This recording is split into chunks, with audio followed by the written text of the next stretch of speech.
For Creamer Media's Polity, I'm Shannon de Rehove. Political analyst Aubrey Machiki joins me to discuss his thoughts on the South African political landscape in 2015. You state in your latest column that the political landscape in 2015 looks very interesting, especially with regard to Cosatu, where you state that a split is in the interest of neither Cosatu nor the ANC. Please elaborate. Well, let's start with the ANC. Cosatu, over the years, since the '94 election, has been one of the backbones of the ANC's electoral strategy. The fact that you might see Cosatu, which has already lost NUMSA with its membership of 350,000, losing the membership of the other 8 unions that support NUMSA, means that in the next 2 elections, next year and in 2019, the ANC might not have the full advantage of a strong Cosatu that is part of its electoral machine. So I think if a split does occur in 2015 or even in 2016, the party that will suffer the most, or one of the parties that will suffer the most as a result, is the ANC with regard to its electoral strategy. The 2016 local government elections will deliver more shifts in the electoral landscape, but you warn that opposition politics on the left of the ANC must be open to the possibility of the ANC suffering insignificant losses in electoral support. Why do you say this? Well, you know, since around about 1999, we political commentators and analysts have been predicting serious shrinkages in support for the ANC. And in each election, what has happened is that to the extent that shrinkages have happened, they have not happened significantly. But it is over a period of time that you see that there have been shifts in electoral support for the ANC. For instance, if you look at the period between 2004 and 2014, in the National Assembly, the ANC lost 30 seats. So clearly, cumulatively, the so-called insignificant electoral losses have amounted to 30 seats, which is not insignificant, even if it is over a period of 10 years.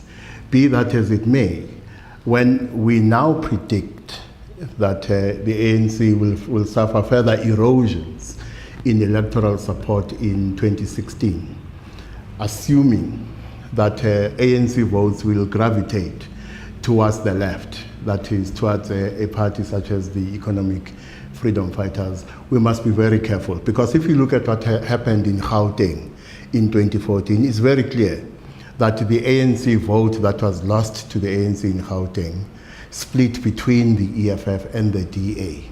Now, depending on what happens to the image of the EFF, and depending on the nature of tensions that might develop internally within the EFF, by the time of both the 2016 and 2019 elections, the gravitation of votes might actually occur from the ANC towards the DA and less so towards the EFF. So for me, it's not a given that the EFF on the left of the ANC will benefit the most from electoral losses if they happen in 2016. They might actually benefit the DA more. The ANC's National General Council, which takes place this year, is the place where some will try to begin the process of creating a new majority in the ANC. How do you think this will pan out? Well, I think some of Jacob Zuma's opponents and those who are opposed to the faction that supports him in the ANC are already smelling blood. And it is the blood of Jacob Zuma and those who support him. In the sense that increasingly we're seeing at the level of government, presidential responsibilities being shifted towards Cyril Ramaphosa.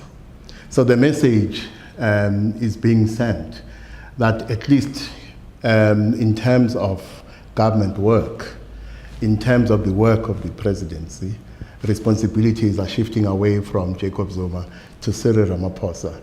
The further suggestion is that the lame duck factor may be upon him much earlier than some of us surmised at first. But once that happens, some will sense not the lame duck factor, but the lame duck factor and weakness on the part of the president with regard to his capacity to be in charge of the party. More importantly, once they sense even that, they start looking beyond the current leader of the party, and they start looking in the direction of those they think potentially will lead the party in 2017. And the first stage where this battle might be fought, whether it is fought successfully or not is another question altogether, is the National General Council of the ANC in June this year. You mentioned that the main opposition party, the Democratic Alliance, has its own internal problems, which may affect its strategy of taking the major towns and cities from the ANC in the local elections in 2016. What effect could this have on opposition politics? Well, the DA itself is faced with very serious decisions this year at a strategic and leadership level. First of all, the DA is going to its Federal Congress later this year, and one of the decisions they have to make is whether Helen Zille will remain the leader of the party beyond 2015. Already, one of its leaders has intimated that maybe she should lead the party until 2019, and after 2019, the party should look for another leader. So that's the first decision they have to make. Secondly, at a strategic level, we saw in the lead up to the 2014 elections that the old guard publicly went against Helen Zille and launched guerrilla warfare basically against the electoral strategy of the party. Because at a strategic level, some in the old guard are not convinced that the DA should be going in the direction Helen Zille has been taking the party, that is, with regard to the attempt to woo an increasing number of black voters. Because Helen Zille, and I think she's correct in this regard, recognizes that if the DA is to grow and ultimately become the ruling party of South Africa, it can only do so if it attracts a sizable number of black voters, without whom it will not be able to do that.